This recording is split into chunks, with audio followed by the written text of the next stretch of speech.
आज हम लोग स्टार्ट करेंगे प्रीपोजिशन। प्रीपोजिशन बेसिकली जो पार्ट हम लोगों का है बच्चे, ये काफ़ी इंपॉर्टेंट है और आपके जितने भी एग्ज़ाम्स होते हैं प्रीपोजिशन में पहले आप पार्ट देख लो कहाँ कहाँ से पार्ट होता है। पहले आप जान लो प्रीपोजिशन है वो कहाँ कहाँ हेल्प करेगा। प्रीपोजिशन हेल्प करेगा क्लोज टेस्ट में।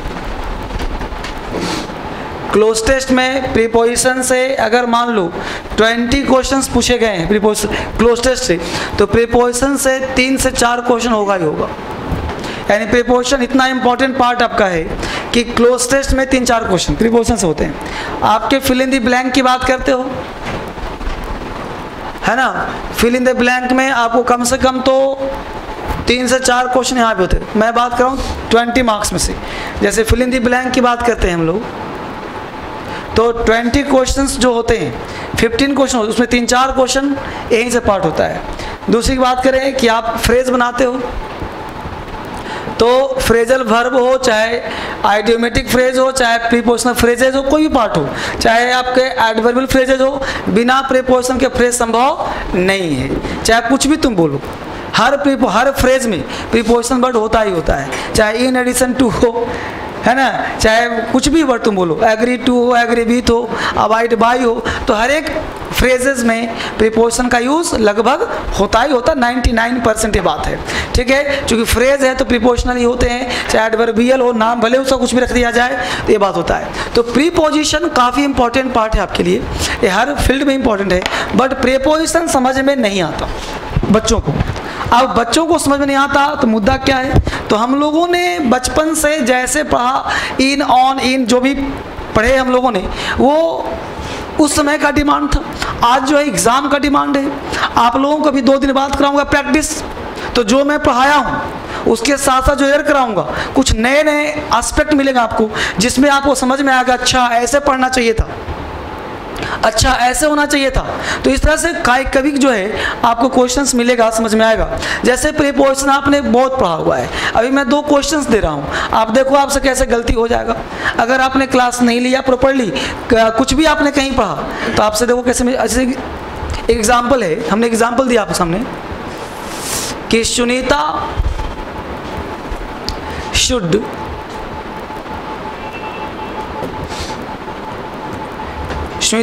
wait her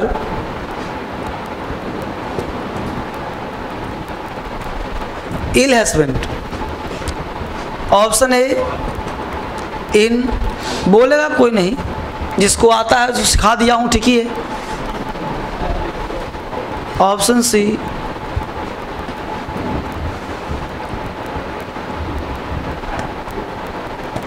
with. पहले एक बनाओ फिर दूसरा क्वेश्चन दूंगा। अब हमने क्वेश्चन लिया Sunita should wait her ill husband. अब यहाँ पे आपके पास 4 ऑप्शन है, देखना आराम से। सुनीता शुड वेट, अब एक क्वेश्चन एसएससी सीपीओ ने पूछा हुआ है। अब वहाँ कुछ भी नाम सुनीता ही होगा, कुछ नाम बदल सकता है ना, सुनीता के बदले नीता हो, मालती हो, सुस्मिता हो, है कि नहीं। तो Sunita should wait ... her ill husband. तो आप में से बताएं कितने बच्चे चाहते हो वेट के साथ इन लगाना? कोई नहीं चाहता। कितने भी चाहते हो वेट के साथ फॉर लगाना?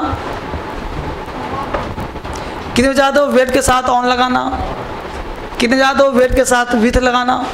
अब यहाँ मुद्दा है, हमने थोड़ा सा कॉम्प्लेक्स किया। अब कॉम्प्लेक्स किया तो बचपन से पढ़ाना, wait for, I am waiting for you बोलते हैं बाबू, वेटिंग टू यू तो नहीं बोलते, वेटिंग ही नहीं बोलते। अब यहाँ पे जानना है कि वेट के साथ, ध्यान दो बोर्ड, वेट के साथ फॉर और वेट के साथ ऑन। अब राइट तो दोनों है, तो वेट फॉर का हिंदी हुआ इंतजार करना, और वेट ऑन का मतलब हुआ सेवा करना, देखभाल करना। अब पढ़ के देखो कि सुनीता को अपने बीमार पति, इल हस्बैंड का, सुनीता को अपने बीमार पति का इंतजार करना चाहिए या सेवा करना चाहिए? सेवा करना चाहिए। तो आप बताओ यहाँ पे वेट के साथ ऑन आएगा कि फॉर आएगा? ऑन आएगा, यानी Sunita should wait on her ill husband. तो कहने का मतलब मैं इसलिए बताया आपको कि प्रीपोजिशन कभी रट्टा मार करके काम नहीं करना है। हम लोगों को अपने कॉन्सेप्ट पे ध्यान रखना है कि आखिर प्रीपोजिशन को का कॉन्सेप्ट क्या होगा। मैं प्रीपोजिशन एक एक कर पढ़ाऊंगा, आपको बताऊंगा इन का प्रयोग कहाँ, ऑन का कहाँ, विद का कहाँ, विदाउट का कहाँ, सब कुछ पढ़ाऊंगा। बट पहले उसको पढ़ने से पहले आपको वो बैकग्राउंड चाहिए, वह प्लेटफॉर्म चाहिए जिसके माध्यम से आप ये समझ पाएँ कि ऑन का प्रयोग कहाँ होता है। उसके साथ साथ कुछ दूंगा फिक्स प्रीपोजिशन, यानी प्रीपोजिशन है क्या, इसको जानने के लिए पहले हम लोग 2-3 मिनट समझने का प्रयास करेंगे। राइट, देखते हैं पहले प्रीपोजिशन क्या है। यहाँ पे अक्सर लोग समझते हैं कि प्रीपोजिशन, यहाँ पे वर्ड है प्रे और यहाँ वर्ड है पोजिशन, समझना आराम से, प्री और पोजीशन। अब प्री का मतलब आपने बचपन से पढ़ा क्या, और पोजीशन का मतलब स्थिति, यानी स्थिति है, समझना। बहुत ही उन बच्चों के लिए मैं दे रहा हूँ, कुछ बच्चे देखते हैं वीडियो बोलते हैं सर बेसिक, अब इससे ज़्यादा बेसिक मैं समझाने का प्रयास कर, बिल्कुल जड़ से काम कर रहा हूँ। तो प्रीपोजिशन, प्री मतलब पहले, पोजीशन स्थिति, तो स्थिति कहाँ की जी, पहले की, यानी प्रीपोजिशन लोग कहते हैं कि जो वर्ड के पहले लगता हो। मेरा कहना है पहले क्यों लगाएं, मुद्दा है। जैसे मैं हिंदी में लिखा है एक लाइन, समझना, बड़े ही आराम से दिमाग खुलेगा तुम्हारा। टेबल पर, देखो गौर से, टेबल पर। अब टेबल पर लिखा हमने, बोलो टेबल क्या है बाबू, पर क्या है, प्री कहाँ है, प्री मतलब पहले ना जी। तो टेबल पर यहाँ पे बोलो पहले है कि बाद में है, यानी पर वर्ड टेबल के बाद ना है, यानी इसे कहते हैं पोजीशन। दो प्रकार का, एक पोजीशन प्री और एक पोजीशन पोस्ट। जैसे प्रीपेड पोस्टपेड, आपका मोबाइल प्रीपेड है कि पोस्टपेड है, प्रीपेड, कुछ बच्चों का पोस्टपेड, यानी प्रीपेड में आप पैसा पहले देते हो कि बाद में, और पोस्टपेड में यूज़ करने के बाद, यानी कि हिंदी में होता है पोस्टपेड। देखो टेबल के बाद है ना, और इसी का अंग्रेजी करूँगा तो पर पहले और टेबल बाद में क्या आ जाएगा, ऑन द टेबल या ऑन टेबल। अब हुआ कि नहीं बोलो, अब देखो यहाँ टेबल के पहले आया कि नहीं आया, यानी कि प्री होता है हम लोग इंग्लिश में, और हिंदी में क्या होता है, यानी हम हिंदी कुछ भी बोले, अंग्रेजी हमेशा क्रॉस होगा। हिंदी कुछ भी बोले, अंग्रेजी में से क्या होगा, क्रॉस। इससे आपका राइटिंग इंप्रूव होगा, आप कभी डरोगे नहीं। हिंदी आप बोलो घटना के बाद, दुर्घटना के बाद वह मर गया, तो आपके दिमाग में आएगा दुर्घटना के बाद, दुर्घटना हो गया नाउन, के बाद हो गया पोजीशन। तो हमेशा बोलोगे आफ्टर द एक्सीडेंट, कभी नहीं बोलोगे कि एक्सीडेंट आफ्टर, है ना जी। अब समझना गौर से, यानी कि प्रीपोजिशन अंग्रेजी में होता है और हिंदी में होता है पोस्ट। यानी हिंदी जो हम बोलते हैं, अंग्रेजी उसको हमेशा क्या करता है, पर पहले टेबल बाद में, घटना के बाद पहले टेबल, घटना बाद में। इस तरह से देखें हम लोग, यानी हम लोग बात करें कि जैसे मान लो एक सेंटेंस किसी ने बोला, समझना बड़े प्यार से, एक बच्चा के लिए मैं काम कर रहा हूँ, टेबल पर किताब है। अब बताओ मुझे टेबल नाउन है कि नहीं, बोलो किताब नाउन है कि नहीं। अब बोलो पर क्या कर रहा है, हम लोग प्रीपोजिशन पे ध्यान देते हैं, मैं प्रीपोजिशन नहीं पढ़ा रहा, मैं ध्यान दे रहा हूं तुम्हारे कॉन्सेप्ट पर। रट्टा बट्टा मार करके हम लोग पढ़ लेते हैं, मैं उस पर बात ही नहीं कर रहा, मैं बात कर रहा तुम्हारा कॉन्सेप्ट कहाँ है। तो यहां मैं बात करूं प्रीपोजिशन की, तो प्रीपोजिशन की बात मैं करूं तो टेबल नाउन है कि नहीं, बोलो किताब नाउन है कि नहीं, और पर बोलो इन दोनों को जोड़ने का काम कर रहा है कि नहीं। अगर पर नहीं होता तो होता टेबल किताब है। अब टेबल किताब है, कोई सेंटेंस होता जी, ये तो बैंक पीओ की रीजनिंग हो जाती कि सभी टेबल किताब, सभी किताब फुल, सभी फुल बिल्डिंग। क्या आप बोल दो कि भरोसा है रीजनिंग में, इसको क्या नाम देते हैं, जैसे बोलते हो सिलोगिज्म बोलते हैं ना। अब मुझे मुद्दा है कि टेबल पर किताब है, यानी टेबल भी नाउन किताब भी नाउन, तो बोलो जोड़ने का काम कर रहा है कि नहीं। Then what we can say, preposition is used like a conjunction. क्या प्रीपोजिशन कंजंक्शन है, मुद्दा है कि टेबल पर किताब है, किताब नाउन है, नाउन से पहले जो रहता है उसका नाम बोलो क्या होता है बच्चे? नाउन से पहले कौन रहता है? Then we can say preposition work, preposition works like an adjective. क्या प्रीपोजिशन एडजेक्टिव है? क्या प्रीपोजिशन कंजंक्शन है? प्रीपोजिशन है क्या चीज वो जानना है। बेसिकली प्रीपोजिशन ना तो एडजेक्टिव है ना ही कंजंक्शन है। Preposition is a word which is used to establish a relation between two nouns. Preposition वह शब्द है जो दो नाउन के बीच में एक रिलेशन को एस्टैब्लिश करता है। ये इसके पहले नहीं आया है, ये इसके बाद नहीं आया है। ये आया क्यों है? इन दोनों में नया संबंध बनाने आया है, दोनों के बीच में बंधन बन के आया है, दोनों को पैरेलल ले चलने के लिए आया है। समझ रहे हो? बात समझ आ रहा है? तो ये दो चीजों को जोड़ने के लिए बीच में बंधन आ गया, यानी प्रीपोजिशन आ गया। बात समझ रहे हो? तो पति पत्नी के बीच में जो बच्चे का संबंध होता है, दोनों को साथ ले चलते हैं गाड़ी, दोनों अलग होना चाहते हैं तो बच्चा रोक लेता है, माता को पिता को भी। तो प्रीपोजिशन वह बच्चा है, वह संतान है जो दोनों माता पिता को रोकता है, यानी दो नाउन को के बीच में क्या होता है? रिलेशन को इस्टेब्लिश करता है, एक संबंध को बनाता है, वही तुम्हारा प्रीपोजिशन है। इसलिए प्रीपोजिशन ऐसे हवाबाजी नहीं करना कि प्री मतलब पहले, पोजिशन बाद में, जो पहले लग जाए वो है प्रीपोजिशन। ऐसे वैसे नहीं पढ़ना काम, ठीक है? तो क्या पढ़ना है? Preposition is a word which is use to establish a relation between two nouns. अगर हम अंग्रेजी बनाएंगे तो देखो हमने हमेशा क्रॉस होगा, ऐसे हमेशा बुक पहले आएगा टल बाद में आएगा, तो क्या बनाएंगे? या तो देयर इज अ बुक या फिर द बुक। तो कह सकते हैं द बुक, अब आ जाएगा पर, on the book is on the table. अब देखो पर बीच में आया।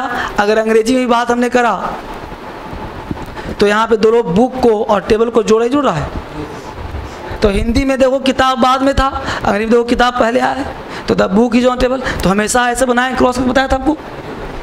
तो इससे आपका अंग्रेजी भी आसान और हिंदी भी आसान। वापस आगे बढ़ते हैं, आगे बढ़ते हैं हम लोग। अब बात करें प्रीपोजिशन का, तो प्रीपोजिशन को हम लोग कैसे देखेंगे वो समझिए। बेसिकली बात करूं आपको तो प्रीपोजिशन मैं पढ़ाऊंगा दो स्टाइल। एक स्टाइल को हम बोलेंगे सिंपल और एक को बोलेंगे कॉम्प्लेक्स, ठीक है? बात करें सिंपल का, तो सिंपल प्रीपोजिशन जो है आपकी संख्या 40 से 50, इतना मैं अभी जस्ट करा दूंगा, आपको याद हो जाए 2 मिनट के अंदर। कॉम्प्लेक्स की बात करें तो कॉम्प्लेक्स प्रीपोजिशन को हम बोलते हैं फिक्स्ड प्रीपोजिशन। इसमें किताब खोलोगे 50 नाम और मिल जाएगा, लेकिन 50 नाम आपको नहीं रखना है, सिंपल रखना है। कॉम्प्लेक्स प्रीपोजिशन, कॉम्प्लेक्स क्या होता है भाई? तो कॉम्प्लेक्स का मतलब हुआ कि वह प्रीपोजिशन जो फिक्स्ड होता है, जैसे अवॉइड बाई। अब अवॉइड बट आया तो बाई आएगा। अवॉइड बाय मतलब पालन करना, अवॉइड बाय मतलब पालन करना। अगर कोई बच्चा बोलते हैं अवॉइड विथ लगा दूंगा, अवॉइड फ्रॉम लगा दूंगा, अवॉइड टू लगा दूंगा, गलत होगा ना? बस मारा है। जैसे हमने कहा अग्री, अब अग्री के साथ तुम टू भी लगा सकते हो, विथ लगा सकते हो। अब अगर ये फिक्स हुआ कि नहीं, बोलो तुम्हारी मर्जी नहीं चलेगी। तुमने कहा कि एग्री फॉर लगा दे, एग्री विदिन लगा दें, एग्री विदाउट लगा दें, तो गलत होगा ना। अब एग्री टू का मतलब क्या हुआ बच्चे? और एग्री विथ का मतलब क्या हुआ भाई? सहमत तो दोनों मतलब है, लेकिन एग्री टू का मतलब किसी प्रस्ताव, किसी वस्तु से सहमत, और एग्री विथ मतलब किसी व्यक्ति से सहमत। बस मेरे हो। अभी हाल में यूपीएससी आईएएस में क्वेश्चन पूछा है, आज ही आप जाके आईएएस का पेपर देखो 2017 का, वहां पे वर्ड आया है डील, और 1 नंबर का पूछा। भाई 1 नंबर हो चाहे 2 नंबर हो, एक क्वेश्चन पूछा तो सही। अब डील के साथ एक बच्चा इन लगाया, एक बच्चा विथ लगाया। अब डील के साथ इन भी लगता है, डील के साथ विथ भी लगता है।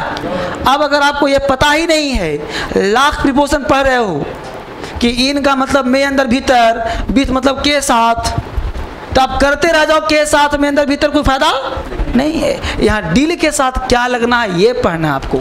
तो डील इन का मतलब हुआ व्यापार करना, डील मतलब बताओ बार, तो अब इन लगाया तो हो गया व्यापार, और डील विथ मतलब हो गया व्यवहार।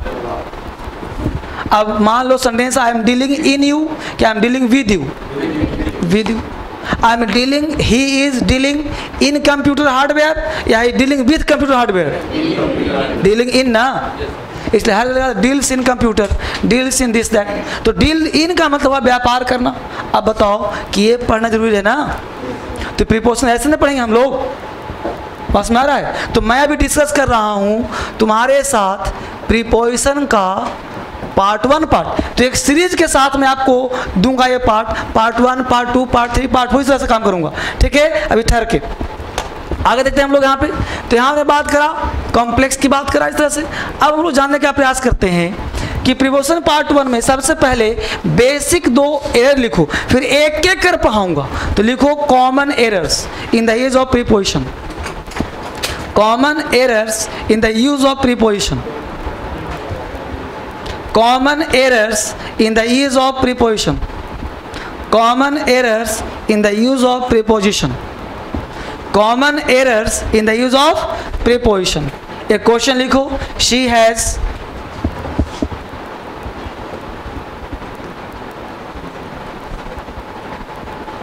complained, she has complained against, she has complained against Ram and I, she has complained, AGAINST, she has complained against Ram and I, she has complained against Ram and I। दूसरा example same है, she has complained against Ram and me, she has complained against Ram and me। 2 examples we have, just you have to raise your hand, अपना हाथ उठाओ बच्चे और मुझे बताओ कितने बच्चों को पहला एग्जाम्पल सही लग रहा, फर्स्ट राइट, 1 2 बच्चों को। कितने बच्चे को सेकंड सही लग रहा, मैक्सिमम को। देखो इस बैच को पढ़ाने की जरूरत ही लग रहा मुझे, सारे बच्चे ब्रिलियंट हैं। तो मुझे बताओ she has complaint against Ram and I. अब देखो राम एंड आई, अब मुद्दा है तुम्हारे पास नाउन है, तुम्हारे पास प्रोनाउन है। नाउन तुम्हारा सब्जेक्ट और ऑब्जेक्ट सेम होता है। जैसे यहाँ पे तुमने कहा लता, सब्जेक्ट अगर है तो लता का जो ऑब्जेक्ट होगा वो लते नहीं होगा, लता ही होगा। अगर लता का मान लो यहाँ पे सब्जेक्ट मोहन है तो मोहन सब्जेक्ट ऑब्जेक्ट भी क्या होगा, यानी नाउन सब्जेक्ट ऑब्जेक्ट एक समान रहता है, बस डिपेंड करता है उसका पोजीशन क्या है। अगर हम बात करें प्रोनाउन का तो सब्जेक्ट ऑब्जेक्ट भिन्न होता है। आई है तो ऑब्जेक्ट क्या होता है, मी, ही है तो हिम। समझ आया। अब देखो कॉन्सेप्ट क्या कहता है, प्रेपोजिशन के बाद, ये तुम्हारा पार्ट 1 चल रहा है। कॉन्सेप्ट कहता है कि प्रेपोजिशन के बाद कभी सब्जेक्टिव केस नहीं आता, यानी प्रेपोजिशन के बाद कभी सब्जेक्ट नहीं आएगा। प्रेपोजिशन के बाद आएगा क्या, हमेशा ऑब्जेक्टिव केस आएगा। तो लिखो पहला concept, after preposition, after preposition objective case is used. After preposition, after preposition objective case is used. After preposition objective case is used. Preposition के बाद ऑब्जेक्टिव केस का प्रयोग हम लोग करेंगे। After preposition objective case is used. ये सबसे easiest way है, easiest way to learn preposition. इससे आसान कुछ नहीं हो सकता, ये इसका टाइटल दिलवा रहा हूँ, easiest way to learn preposition. अब यहाँ ध्यान दीजिए, तो अगेंस्ट राम एंड आई। अब देखो राम एंड आई गलत क्यों हुआ, इसलिए गलत हुआ क्योंकि राम तो पता है कि अगेंस्ट प्रीपोजिशन है, इसके बाद राम हो गया ऑब्जेक्ट, अब आई हो गया सब्जेक्ट, तो गलत हो गया। दूसरा है कि she has complaint against, Ram हो गया ऑब्जेक्ट, मी हो गया ऑब्जेक्ट। तो after preposition objective case is used, क्योंकि राम तुम्हारा सब्जेक्ट भी है, राम तुम्हारा ऑब्जेक्ट भी है, तो उसे पता नहीं चला, धोखा नहीं होगा। लेकिन वहां पे राम को देख करके आई लगाने का मूड करेगा, जो कि गलत होगा। तो पहला कॉन्सेप्ट किसको दिक्कत है, तो कॉन्सेप्ट क्या बना, आफ्टर प्रीपोजिशन, यानी प्रीपोजिशन के बाद। ध्यान दो, कॉन्सेप्ट तुम ऐसे सीख लो ना, आजीवन याद रहेगा। परमानेंट मेमोरी कैसे काम करेगा वो ध्यान दीजिए। प्रीपोजिशन के बाद, चाहे वो कोई प्रीपोजिशन हो, प्रीपोजिशन के बाद V1, V2, V3, V5 नहीं आएगा। प्रीपोजिशन के बाद V4 आ सकता है। प्रीपोजिशन, एक मिनट पैसे कर देता हूँ, नहीं आएगा। प्रीपोजिशन के बाद सब्जेक्टिव केस नहीं आएगा। प्रीपोजिशन के बाद क्या आएगा भाई? ऑब्जेक्टिव केस आएगा। प्रीपोजिशन के बाद वर्ब का फोर्थ फॉर्म आएगा। तो प्रीपोजिशन के बाद आईएनजी फॉर्म आएगा। V1, V2, V3, V4 नहीं आएगा। सब्जेक्टिव केस नहीं आएगा, ऑब्जेक्टिव केस आएगा, V4 आएगा। अब V4 के लिए मैं अगला कॉन्सेप्ट आपको दे रहा हूँ।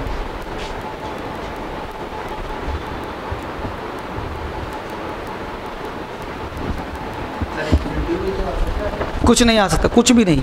प्रीपोजिशन के बाद सब्जेक्टिव केस नहीं आएगा। प्रीपोजिशन के बाद V1, V2, V5, V3 नहीं आएगा। प्रीपोजिशन ऑब्जेक्टिव केस आएगा, वर्ब का फोर्थ फॉर्म आएगा, यानी फोर्थ फॉर्म आईएनजी फॉर्म। इसी का मैं एग्जांपल दे रहा हूँ। अगला कॉन्सेप्ट बन जाएगा। चाहो तो एक पहले कॉन्सेप्ट लिख लो, फिर एग्जांपल दूंगा। लिख लो, उतार दिया इसको, पहले एग्जांपल लिखो। लिखो I abstain from, I abstain from, यहाँ पे लिखा है हमने ड्रिंकिंग, ड्रिंक्स, ड्रिंक, बोलो क्या सही होगा? abstain from drinking. अरे बाबू abstain from, तो abstain from आईएनजी ना, ड्रिंकिंग ना।